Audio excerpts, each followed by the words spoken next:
Vous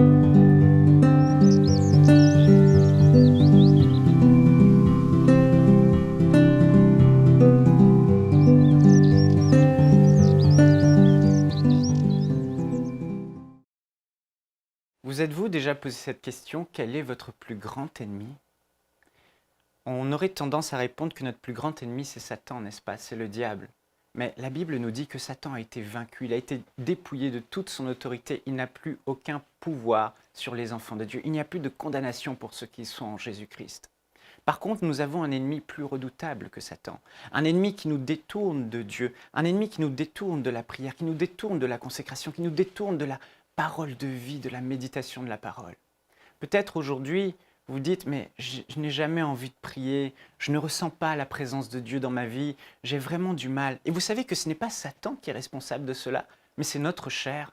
La Bible dit que nous avons en nous, malgré le fait que nous ayons reçu le Saint-Esprit dans notre esprit, qui nous pousse vers Dieu, qui nous pousse à chercher Dieu, à aimer Dieu, à nous attacher à Dieu, à la piété, nous avons également en nous le vieil homme, la chair. Et la Bible dit dans Galates au chapitre 5, verset 17, « Car la chair a des désirs contraires à ceux de l'esprit, et l'esprit en a de contraires à ceux de la chair.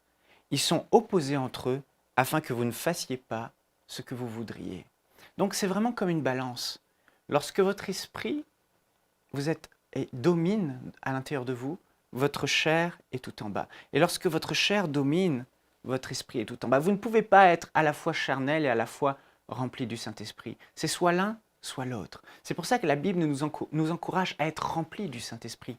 Parce que lorsque votre esprit domine, vous avez envie de prier. Vous ressentez la présence de Dieu. Vous avez envie de chercher Dieu et de vous attacher à Dieu. Mais lorsque votre chair domine et que vous nourrissez votre chair, c'est le contraire. Vous n'avez plus d'attirance vers Dieu. Les choses de Dieu ne vous intéressent plus.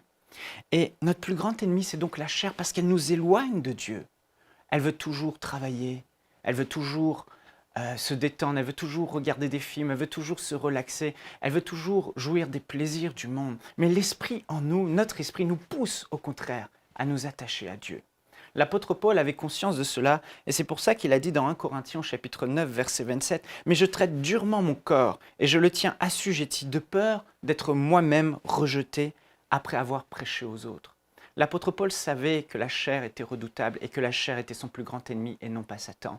C'est pour ça qu'il prêchait et il parlait de messages de piété, de l'attachement à Dieu, de chercher Dieu, d'aimer Dieu.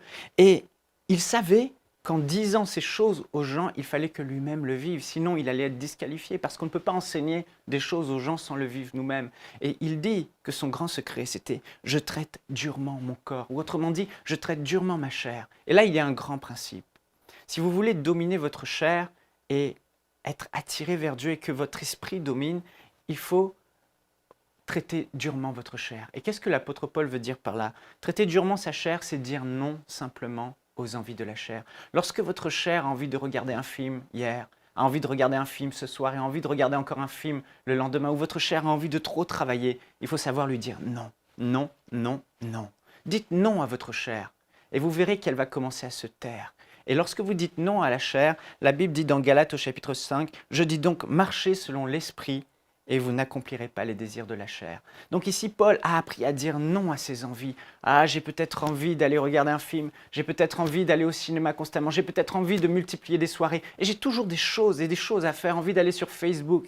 Mais ici, Paul, il a dit non, je traite durement ma chair, je lui dis non, afin de pouvoir dire oui à la prière, oui à la méditation, oui aux choses de Dieu. Et à ce moment-là, votre esprit domine et votre chair diminue. Et vous commencez à ressentir la présence de Dieu chaque jour de votre vie.